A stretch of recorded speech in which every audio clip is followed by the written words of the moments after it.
This video is going to be called An Amazing Atheist and a Mystic Walk into a Bar.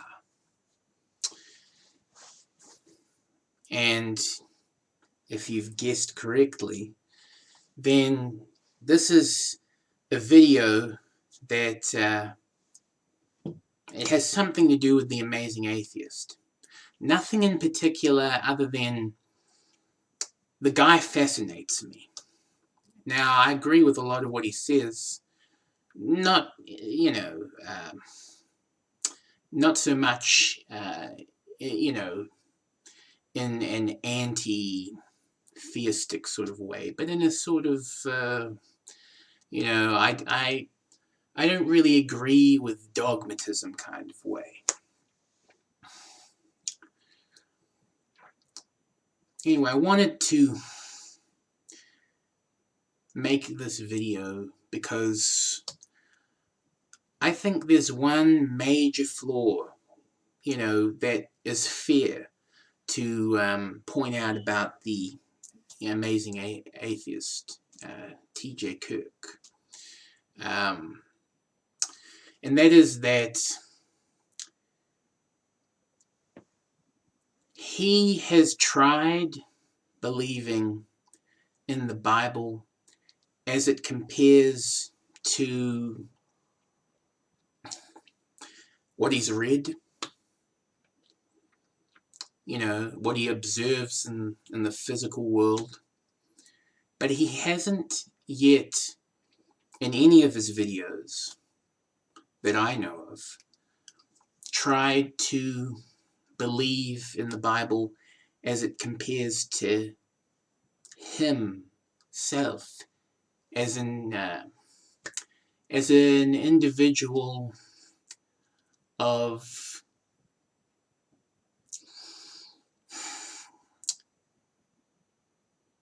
in the sense of a monomyth, as that singular person's story, so to speak, the concept of what somebody is about.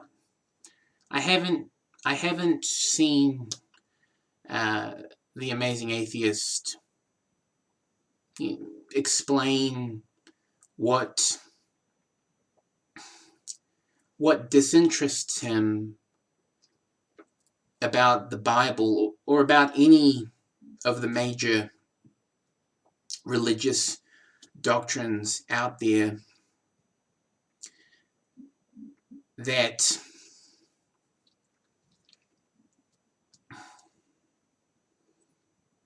basically I haven't seen him give reason as to why he shouldn't follow any religion. He's very much about why you shouldn't follow any religion. And hey, he's got great reasons, really, really respectable reasons when you actually listen to what he has to say. But it's as if he speaks about these religions as a non-being, so to speak. He speaks about them as if he is devoid of the contemplation of them as a real aspect of his reality, which is not the case, because if you're alive here and now in the world, you're just in this world at any point in its history, where religions factor in. The religions, they mean something on a personal level that is, that's, sits on your shoulder, some might say. And what I mean by that is, even though I don't quite take it as far as say a Jordan Peterson, that one, that Jesus Christ is the best possible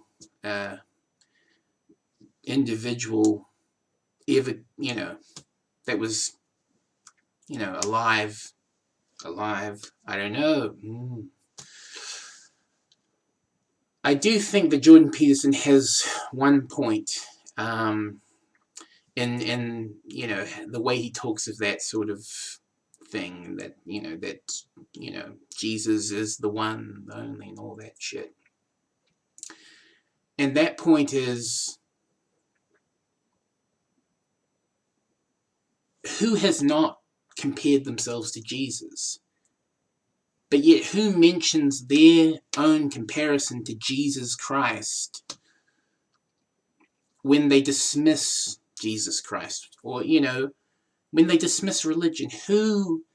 What atheist has given testimony to their own comparison to Jesus Christ, to the religious monomyth, whatever it be for each particular religion? Now, maybe there is an atheist, or maybe there's more, than one atheist out there that has, and I am not aware of it. If that's the case, I'm sorry, but this really hasn't got to do with all atheists or all people who consider themselves irreligious. I'm a person who considers myself irreligious. I'm a mystic, however. I believe that I don't know. I just believe concerning all these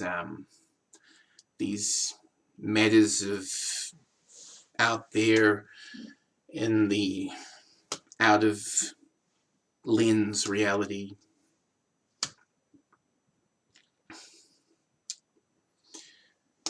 A question for the amazing atheist. My question is, what is what is it at the, I don't want to say what is at the root, but what is it about all the religions, their monomyth, so each given religion's monomyth, that makes them unbelievable in comparison to your own myth, which isn't really myth, but is your life playing out, your story, your personal history? What is it that makes these religions, their monomyths, so untenable? Because, you see, this is just my own thought about it. Take it for whatever you might attribute worth to it, I don't know. But my thought is that until you've answered that, you're not really disconnecting from any of these religious systems until you've answered, personally testified that you're incompatible with what they are really saying when you actually, meaningfully consider them. Now, I say that carefully, okay? Meaningfully considering a religious story means, in this context, that you are